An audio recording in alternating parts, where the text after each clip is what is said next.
प्रेम, आदर बघून नक्कीच सुनित्रा काकींना खूप चांगल्या मताधिकारी निवडून देतील. तिथं प्रचार करत असताना 2,14,000 पेक्षा जास्त लीड असावी यासाठी आपण जर प्रयत्न केले तर एक वेगळं रेकॉर्ड या देशातलं त्या ठिकाणी आपण करू शकतो अशी विनंती केली होती.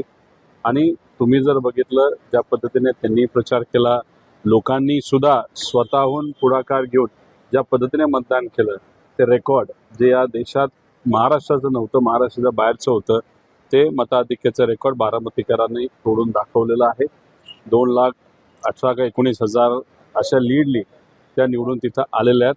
दादांच्या प्रती प्रेम आणि आदर या मनात असल्यामुळे लोक स्वतःहून पुढाकार घेऊन तिथं मतदान करत होते. आमची अपेक्षा होती 2,80,000च्या आसपास टोटल मतदान जर झालं असतं तर मग हा आकडा अजून जास्त मोठा असला असता, पण ऊन आणि बऱ्याच काही कारणांमुळे तेवढं मतदान होऊ नाही शकलं. राज्यात महिला आणि मुलीवरील अत्याचाराच्या प्रमाणात तरी सरकारचं अपेक्षा असं वाटतं 100% आहे ना. तुम्ही सत्तेत आहात, तुम्ही लाखो कोटी रुपयाचे प्रोजेक्ट तिथं त्याचं भूमिपूजन करता, त्याच्यामध्ये हजारो कोटी रुपयाचा भ्रष्टाचार तुम्ही तिथं करता आणि ज्या गोष्टीसाठी लोकांनी तुम्हाला निवडून दिले, सामान्य लोकांच्या सुरक्षतेसाठी, आपल्या माता भगिनींच्या सुरक्षतेसाठी, त्याच्याबरोबर इतरही महत्त्वाचे काही विषय, आणि त्याच्यातच हे सरकार कमी पडतं आहे. कारण सरकारला असं वाटतं की पैसे इलेक्शनच्या काळामध्ये वाटायचे आणि आपण निवडून यायचं, नेत्यांना आपलंसं करायचं, नाही तर भीती दाखवून आपल्याकडे आणायचं आणि निवडून यायचं. पण हे सगळ्या गोष्टी करत असताना सरकार मूलभूत गोष्टींमध्ये कुठेतरी कमी पडलेलं आहे. आता तुम्ही बघा, काल परवा नचरापूरला जी घटना घडली, अतिशय दुर्दैवी घटना, त्याच्यामध्ये 3 वर्षाच्या मुलीवर अत्याचार होऊन तिला दुर्दैवाने तिथं मारलं गेलं. तिथे असणाऱ्या पालकांची इच्छा होती, लोकांची इच्छा होती मुख्यमंत्र्यांनी तिथं यावं. एक संदेश चांगला जातो की नाही, मुख्यमंत्री हे अशा अन्यायाच्या विरोधात तिथं आहेत, लोकांबरोबर आहेत. एवढं मोठं आंदोलन तिथं लोकांनी केलं, अराजकीय लोकांनी तिथं केलं, पण नाही, मुख्यमंत्री तिथं आले नाहीत. पण एका लग्नासाठी हे अहिल्यानगरला तिथं गेले. मग तुम्ही काय संदेश देण्याचा प्रयत्न तिथं करताय? त्यामुळे हे जे काय चाललंय या महाराष्ट्रामध्ये हे लोकांना तरी आवडत नाही. कुठं ना कुठंतरी एक सत्तेचा उद्रेक तिथं होत चाललाय.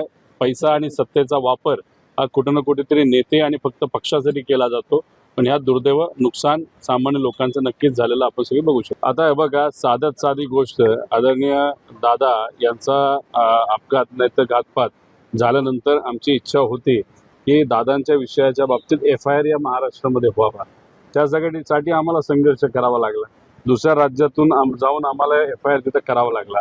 मग मुख्यमंत्र्यांना न्याय देण्यासाठी एवढा संघर्ष असेल तर गरिबासाठी काय?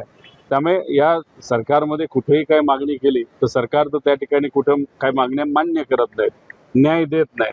त्यामुळे अशा मागण्या करण्यापेक्षा लोकात जाऊन रस्त्यावर उभं राहून लोकांच्या बाजूने लढणं हे जास्त उचित राहील असं आम्हाला तरी त्या ठिकाणी वाटतं.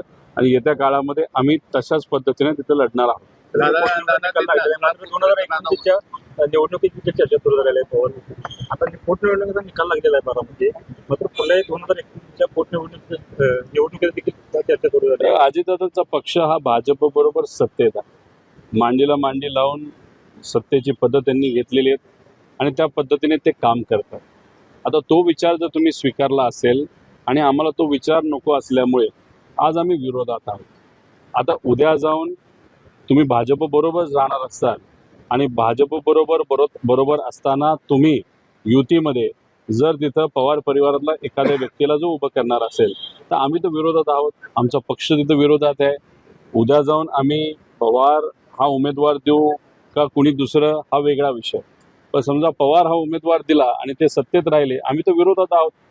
तर मग पवार दिला तर पवार विरुद्ध पवार हे होऊच शकतं ना. त्यामुळे नुसतं एखादी गोष्ट इथं बोलून होत नसतं. राजकारणामध्ये कधीही काहीही येत्या काळामध्ये होऊ शकतं, एवढंच या ठिकाणी सांगतो. कशामध्ये आता गोकुळवर प्रशासक आलाय, भाजप त्या माध्यमातून इथं राजकारण करणार. जसं की OBC राजकीय आरक्षण हे खरं तर कोणामुळे मिळालं नाही तर भाजपमुळेच मिळालं नव्हतं, पण मुद्दामून कोर्टामध्ये हा प्रश्न पुढे तिथं जावा आणि प्रशासक त्या जिल्ह्याला तिथं देण्यात यावे आणि मग ते जे तुमचे पालकमंत्री त्याच्या हातातून तिथं राजकारण करता यावं यासाठी त्यांनी वेगवेगळ्या खेळी पूर्वी सुद्धा केलेल्या आहेत. आता माझ्याच महाराष्ट्र क्रिकेट असोसिएशनमध्ये सुद्धा प्रशासक त्यांनी बसवलेला आहे. तिथं सुद्धा पोखरण्याचं काम तिथं सुरू झालेलं आहे. त्यामुळे गोकुळ हे जे काय कोऑपरेटिव्ह आहे, भाजपला कोऑपरेटिव्ह चळवळ ही कधीच आवडलेली नाही. त्यामुळे ती चळवळ कशी मोडता येईल, कशी तोडता येईल याचा नेहमीच त्यांनी प्रयत्न केलेला आहे.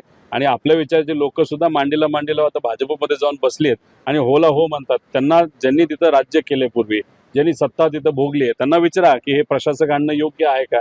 मग ते काय सांगतात आपण त्या ठिकाणी बघू. त्यामुळे पलीकडे गेला तर तुम्ही विचार बदलता, पण कोऑपरेटिव्ह मुवमेंट आणि शेतकरी ह्या सगळ्या गोष्टी कुठेतरी संपवायच्या आहेत या भाजपच्या सरकारला, हे मात्र त्या ठिकाणी खरं आहे. अशाच ताज्या अपडेटसाठी महासत्ता न्यूजला सबस्क्राईब करा.